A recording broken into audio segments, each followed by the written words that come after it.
Good afternoon બાળકો. આજે આપણે ત્રીજું ચેપ્ટર જોવાનું છે એક્સેલ 2010 નો પરિચય. તો એક્સેલ શું છે તેના વિશે જાણીએ.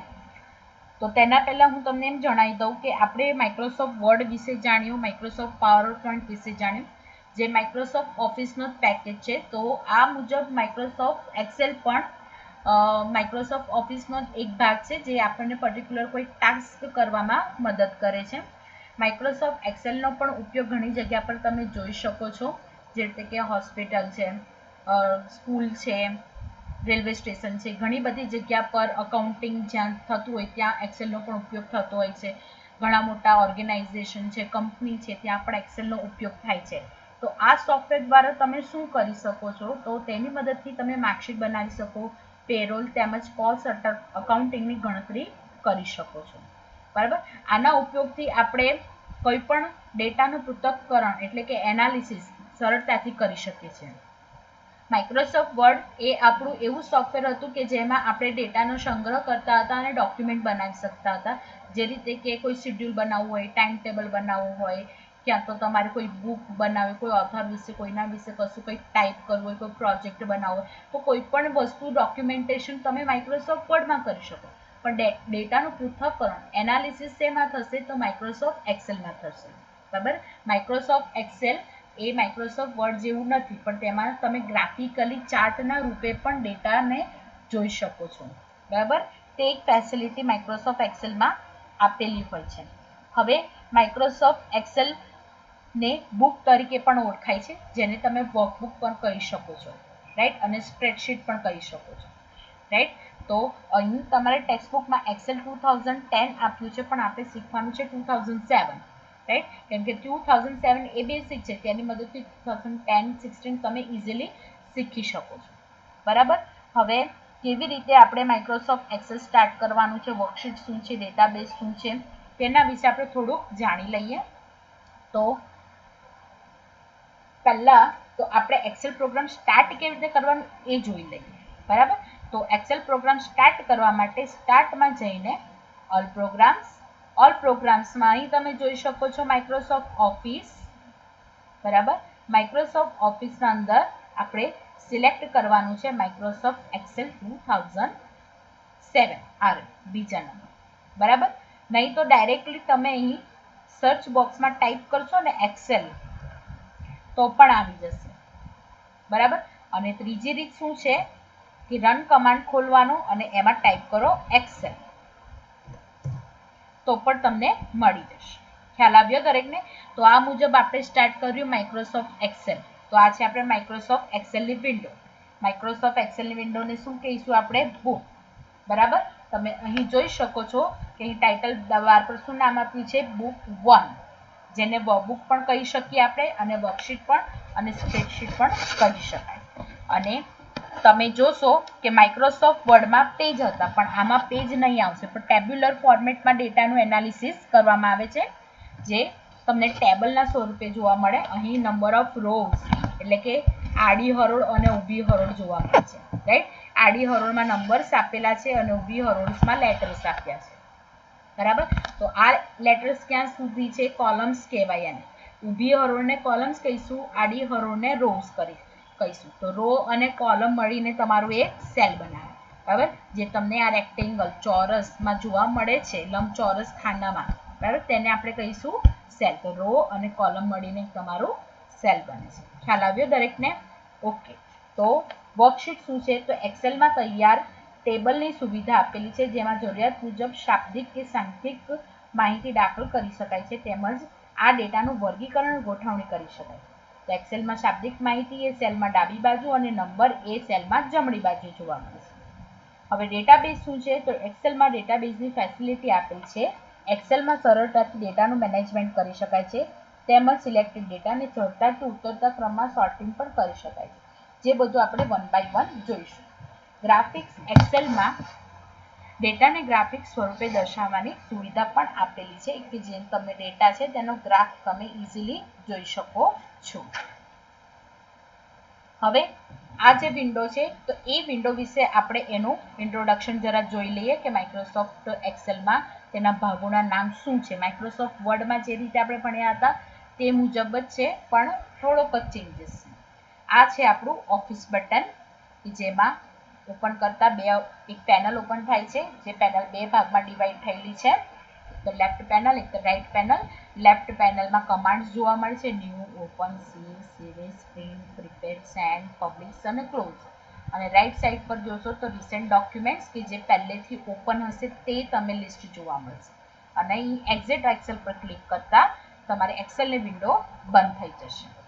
ઓફિસ બટનની એક્ઝિટ બાજુમાં તમે જોશો નાના નાના 3 બટન આપ્યા છે, સેવ, અન્ડુ અને રીડુ, જે ક્યાં આવેલા છે ક્વિક એક્સેસ ટૂલબાર પર. જે તમને નાનો ભાગ જોવા મળે છે તેને કહીશું ક્વિક એક્સેસ ટૂલબાર. અને વચ્ચે જે તમે જોઈ રહ્યા છો બુક 1 માઇક્રોસોફ્ટ એક્સેલ, તે છે આપણું ટાઇટલ, બરાબર. અને ડિફોલ્ટ ટાઇટલ શું છે ફાઇલને સેવ કર્યા પહેલા? બુક 1, બુક 2, બુક 3 એ પ્રમાણે. અને રાઈટ સાઈડ પર તમે જોઈ શકો છો જમણી બાજુ પર વિન્ડો કંટ્રોલ બટન આપ્યા છે, મિનિમાઇઝ, જ્યાંથી તમે ફાઇલને મિનિમાઇઝ કરી શકો છો, મેક્સિમાઇઝ, બરાબર. સ્ક્રીન નાની હોય તો તેને નાની મોટી રિસાઇઝ કરવા માટે પહેલાં એને રિસ્ટોર કરવી પડે, ત્યારબાદ તેને આ રીતે સાઇઝ તમે એડજસ્ટ કરી શકો છો. અને ફૂલ સ્ક્રીન પણ મેક્સિમાઇઝ પણ અહીંથી જ કરી શકો છો. અને વિન્ડોને બંધ કરવા માટે ક્લોઝ બટનનો ઉપયોગ થશે. તમે જોશો કે આ 3 બટન આપ્યા છે, તેના નીચે બી આ 3 બટન આપ્યા. તો આ તો તમારા વિન્ડો કંટ્રોલ બટન્સ કહેવાય, આ 3. પણ વર્કશીટ કંટ્રોલ બટન્સ આ કહેવાય, બરાબર. જે બુક કંટ્રોલ બટન છે તે આ છે. મિનિમાઇઝ કરશો એટલે આ મુજબ મિનિમાઇઝ થશે, બરાબર. પછી અહીંથી મેક્સિમાઇઝ અને અહીંથી ક્લોઝ પણ થઈ શકે, બરાબર. ચલો અહીંથી મેં ક્લોઝ કરીશ તો તમારી ખાલી એક્સેલ વિન્ડો બંધ નથી થઈ, પણ શું બંધ થયું? બુક 1 બંધ. હવે અહીંથી તમારે જો નવી ફાઇલ લેવી હોય તો ઓફિસ બટન પર ક્લિક કરી અહીં ન્યૂ કમાન્ડ પર ક્લિક કરવાનું. ન્યૂ કમાન્ડ પર જેવું ક્લિક કરો તો અહીંયા બ્લેન્ક વર્કબુક ઓપ્શન આવે, તો બ્લેન્ક વર્કબુક પર ક્લિક કરી અને અહીં નીચે ક્રિએટ બટન પર ક્લિક કરો તો તમારું બુક 2 આવી જશે, બરાબર. ખ્યાલ આવ્યો દરેકને? ઓકે. તો આ મુજબ આપણે નવી ફાઇલ ખોલી બનાવી, બરાબર. હવે ટાઇટલ બારના નીચે તમે જોશો તો અમુક ઓપ્શન આપ્યા છે, home, insert, page layout, formulas, data,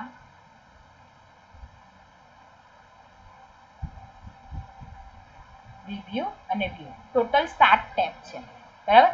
તો આને કહીશું ટેબ, બરાબર, જેમાં અલગ અલગ ગ્રુપ્સ અને અલગ અલગ ઓપ્શન્સ જોવા મળે છે, રાઈટ. દરેકમાં અલગ અલગ હોય છે, કોઈમાં સેમ નથી હોતો. જે રીતે હોમ પર ક્લિક કરો તો હોમના અલગ અલગ હોય છે, બરાબર. ઇન્સર્ટમાં અલગ અલગ ગ્રુપ્સ અને તેના ઓપ્શન્સ જોવા મળે છે, બરાબર. અને આમાં એક નવો જ ખાલી ટેબ એડ થયો છે, ડેટા, બરાબર, કે જેની મદદથી તમે ડેટાનું મેનેજમેન્ટ કઈ રીતે થાય તે નવા ફીચર્સ તમે આમાં જોઈ શકો છો, બરાબર. આપણે બધી વસ્તુ જોઈશું પણ 1 બાય 1 જોઈશું. તો આજે આપણે ખાલી ઇન્ટ્રોડક્શન જ જોઈશું કે એક્સેલ વિન્ડોના ઇન્ટ્રોડક્શન શું છે, બરાબર. અને તેના નીચે આ જે એરિયા દેખાય છે ટેબના નીચે, બરાબર, તો આ જે એરિયા છે જ્યાં બધા ઓપ્શન્સ અને ગ્રુપ્સ છે તેને કહીશું રિબન. રિબનમાં જ તમને ગ્રુપ્સ અને ઓપ્શન્સ જોવા મળે, બરાબર. હવે રિબનના નીચે શું આપેલું છે તમે અહીંયા જોઈ શકો છો કે અહીં A1 લખેલું છે, બરાબર. હવે હું મારું કર્સર હું કશે કોઈ જગ્યા પર ક્લિક કર્યું તો અહીં G7 લખેલું આવ્યું. કેમ? કારણ કે આ શું દર્શાવે છે? સેલનું એડ્રેસ, સેલનું નામ, બરાબર. કે જ્યાં તમારે કોઈ પણ તમે ટેક્સ્ટ લખ્યું હોય, કોઈ લખાણ લખ્યું હોય, કાં તો કોઈ નંબર લખ્યો હોય, કોઈ ફોર્મ્યુલા, ફંક્શન, કશું પણ તમે એક્સેલમાં લખ્યું હોય, ટાઈપ કર્યું હોય, તો એનું નેમ બતાવે, એ સેલનું નામ બતાવે, બરાબર. G7 વેલ્યુ કઈ રીતે આવી, એ નામ કેવી રીતે આવ્યું? તો મેં તમને પહેલા કહ્યું એ પ્રમાણે કે રો અને કોલમ મળીને તમારું શું બનાવે? સેલ એડ્રેસ બનાવે, એક સેલ બનાવે. તો એ મુજબ જ અહીં એનું નામ આપવામાં આવ્યું છે. G છે એ કોલમ અને 7 છે તે તમારી રો. સમજી ગયા? એટલે અહીં G7. હવે હું કશે પણ મૂકીશ તો હવે મારું શું થયું? A7. અહીં મૂકીશ તો I2. સમજ પડી ગઈ? અને તમે જોઈ શકો કે રો અને કોલમ બંને યલો કલરથી હાઇલાઇટેડ થઈ ગયા. જુઓ આ બરાબર. ખ્યાલ આવ્યો દરેકને? તો આ શું બતાવશે? નેમ બોક્સ પણ કહીશું એને, સેલ એડ્રેસ પણ કહીશું, સેલ નેમ પણ કહી શકીએ, બરાબર. ખ્યાલ આવ્યો? ત્યારબાદ તમે જોશો આ છે ઇન્સર્ટ ફંક્શન વિઝાર્ડ બટન, જેની મદદથી તમે કોઈ પણ ફંક્શનને ઉમેરી શકો છો એક્સેલ ફાઇલમાં, જે આપણે નેક્સ્ટ ચેપ્ટરમાં જોઈશું. બરાબર. ત્યારબાદ અહીં તમે જુઓ છો આ જે વ્હાઇટ કલરની લાઇન બોક્સ જોવા મળે છે તે છે આપણું ફોર્મ્યુલા બાર. ફોર્મ્યુલા બારમાં શું જોવા મળે કે માની લો કે હું કોઈ પણ લખાણ અહીંયા લખું છું, અહીં કોઈ નંબર લખું છું. બરાબર. નંબર લખ્યા 10, 20, 30. મેં અહીંયા કંઈ પણ નંબર લખ્યા તો તમે જોશો કે એ નંબર્સને તમે અહીં ફોર્મ્યુલા બારમાં તમને જોવા મળશે. બરાબર. અને એક વસ્તુ ધ્યાન રાખો કે સેલમાં જો તમે કોઈ પણ નંબર લખો ને તો નંબર તમને જમણી બાજુ બતાવે, અને કોઈ નામ લખો ને, માની લો કે મેં લખું છું અહીંયા માર્ક્સ, આ મુજબ મેં ટેક્સ્ટ લખ્યું માર્ક્સ, તો માર્ક્સ મને ડાબી બાજુ બતાવે, કારણ કે ટેક્સ્ટ હંમેશા ડાબી બાજુ હોય છે અને નંબર્સ હંમેશા જમણી બાજુ હોય છે. બરાબર. તો સેલમાં આ પ્રમાણે હોય છે. ટોટલ કોલમ્સ કેટલી આપેલી છે તો એ થી લઈને XFD કઈ રીતે જોઈ શકો, અહીં તો તમે દેખવા મળશે કે યુ સુધી જ છે, પણ યુ થી આગળ પણ હોય. બરાબર. તમારી એરો કી દબાવો તો આગળ તમે જઈ શકો, પણ XFD સુધી જતા ઘણી વાર લાગે. તો ત્યારે તમારે શું કરવાનું, ત્યારે તમારે કંટ્રોલ કી અને લેફ્ટ એરો કી દબાવવાથી છેલ્લી જે કોલમ છે ત્યાં તમે પહોંચી જશો. બરાબર. ટોટલ કોલમ એક્સેલ માઇક્રોસોફ્ટ 2007માં ટોટલ 1024 કોલમ્સ આપેલી છે. બરાબર. ઓકે. અને હોમ પર ક્લિક કરવાથી પાછા જે તમારા સેલ છે તે સેલ પર તમે આવી જશો.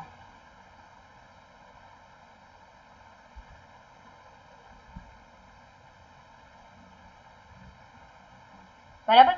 અને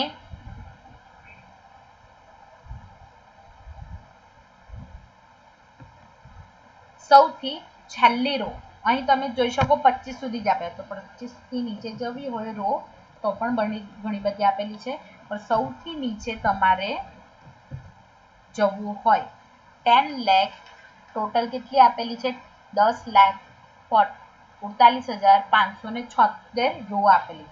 તો તે જોવા માટે તમારે કંટ્રોલ અને ડાઉન એરો કી દબાવો તો તમને બતાવશે. જો 10,48,576. અને ફરીથી પહેલા નંબરની રો પર જવા માટે કંટ્રોલ અને હોમ કી દબાવવાનું, અથવા તો control arrow up arrow key દબાવો. બરાબર. તો તમે ઉપર જઈ શકો. બરાબર. તો આના વિશે માહિતી મળી ગઈ. ઓકે. ખ્યાલ આવ્યો. તો આ હતું આપણું વર્કશીટ, જે ફોર્મ્યુલા બારના નીચે આપેલું છે, જે ટેબલ સ્ટ્રક્ચરમાં ડિવાઈડ થયેલું છે આપેલું છે, જે રો અને કોલમમાં ડિવાઈડ થયેલું છે. કોલમ જે આપણને લેટરના સ્વરૂપે જોવા મળે છે, અને રો આપણને આંકડાના સ્વરૂપે ન્યુમેરિક નંબરમાં જોવા મળે છે. હવે શીટના નીચે અહીં તમે જોશો તો આ નેવિગેશન એક બાર આપેલી છે. તમે જોશો માઇક્રોસોફ્ટ વર્ડમાં પેજ 1, પેજ 2, પેજ 3 આપેલું, પણ આમાં શું પેજ 1, પેજ 2 નહીં હોય, એક જ શીટમાં અલગ અલગ પેજીસ હોય. બરાબર. અલગ અલગ વ્યૂ આપણે જોઈશું ને ત્યારે હું તમને બતાવીશ કે કેવી રીતે પેજીસ ડિવાઈડ થાય. રાઈટ. પણ અહીં અલગ અલગ શીટ આપેલું, આ એક શીટ, સેકન્ડ, થર્ડ. બરાબર. અહીં તમે લાખ ઉપર સુધીના ડેટાને સ્ટોર કરી શકો. બરાબર. જેનો ઉપયોગ ક્યાં થાય, મોટી મોટી કંપનીમાં થાય. બરાબર. ખ્યાલ આવ્યો દરેકને. અને નવી કોઈ તમારે શીટ એડ કરવી તો અહીંથી એડ કરી શકો. જે રીતે શીટ 4 મેં અહીંયા લીધું તે પ્રમાણે અહીંયા ન્યૂ શીટ બટન પણ આપી દીધેલું છે. હવે છે આપણી સ્ક્રોલ બાર. આ છે હોરિઝોન્ટલ સ્ક્રોલ બાર, જેને તમે ડાબી બાજુ જમણી બાજુ ફેરવી શકો. આ છે વર્ટિકલ સ્ક્રોલ બાર, જેને તમે ઉપર નીચે ફેરવી શકો. બરાબર. અને અહીં જો રેડી લખ્યું જે છે તે આપણી છે સ્ટેટસ બાર. અને અહીં છે આપણા વ્યૂ. બરાબર. કે એક્સેલને તમારે કઈ રીતે જોવું હોય તે જોઈ શકો. બરાબર. આ છે નોર્મલ વ્યૂ. આ છે આપણું પેજ લેઆઉટ વ્યૂ. બરાબર. જેમાં તમે પેજીસ જોઈ શકો છો. બરાબર. મેં તમને કહ્યું હતું ને કે આપણે એક શીટમાં પેજીસ કઈ રીતે જોઈ શકીએ, તો આ પ્રમાણે જોઈ શકીએ. બરાબર. અને આ છે page break preview. Page break preview પર ક્લિક કરશો તો તમને આ પ્રમાણે, અત્યારે આપણે કોઈ પણ ડેટા નથી લખ્યો એટલે આપણને આ મુજબ બતાવે છે. બરાબર. નોર્મલ પર કરશો તો તમને આ મુજબ તમે જોઈ શકો. બરાબર. ખ્યાલ આવ્યો દરેકને? જો અહીં મેં આટલા ડેટા લખ્યા તો આ મને પેજ 1 બતાવે છે, અંદર પેજ 1 લખેલું, બરાબર. અને અહીં નોર્મલ પર ક્લિક કરો એટલે જાતે જ આવે. પણ જ્યારે તમે પેજ બ્રેક પ્રિવ્યૂ કરો ને ત્યારે તે ડેશ ડેશ ડેશ લાઈન આવે. એનો મતલબ એ કે શીટ પેજમાં ડિવાઈડ થઈ જાય, બરાબર. આ પેજ 1, બરાબર, આ પેજ 2 અને આ પેજ 3 એ પ્રમાણે, બરાબર. હવે આ છે સ્લાઇડર બાર કે જેનાથી તમે શીટને ઝૂમ કરી શકો છો. ઝૂમ કરશો તો મોટા શીટનું વ્યૂ ઘણું તમને મોટું જોવા મળશે અને માઇનસ પર તમે જવા દેશો તો શીટ ઘણી નાની જોવા મળશે, બરાબર. તો તમારે જે પ્રમાણેનું વ્યૂ સેટ કરવું હોય એ પ્રમાણે અહીંયા રાખો, બરાબર. બાય ડિફોલ્ટ 100% રહે છે, બરાબર. અહીંયાથી ચેન્જ કરવું હોય તો 100% પર ક્લિક કરો અને અહીંથી તમે જે પણ તમે સિલેક્ટ કરશો તે મુજબ આવશે. ઓકે, તો આની પ્રેક્ટિસ છે જે કરી લેજો, બરાબર. તો આપણે આજે માઇક્રોસોફ્ટ એક્સેલનો ઇન્ટ્રોડક્શન જોયો. હવે નેક્સ્ટ વીક આપણે જોઈશું કે માઇક્રોસોફ્ટ એક્સેલમાં ડેટાને આપણે ટાઈપ કેવી રીતે કરવા અને એમાં અલગ અલગ પ્રકારના સિમ્બોલ, એરો કઈ રીતના આવે છે તે આપણે જોવાનું છે. ઓકે, જેના પર ઘરે કોમ્પ્યુટર હોય તો માઇક્રોસોફ્ટ એક્સેલ વિશે થોડી પ્રેક્ટિસ કરી લેજો. Okay, thank you, have a nice day.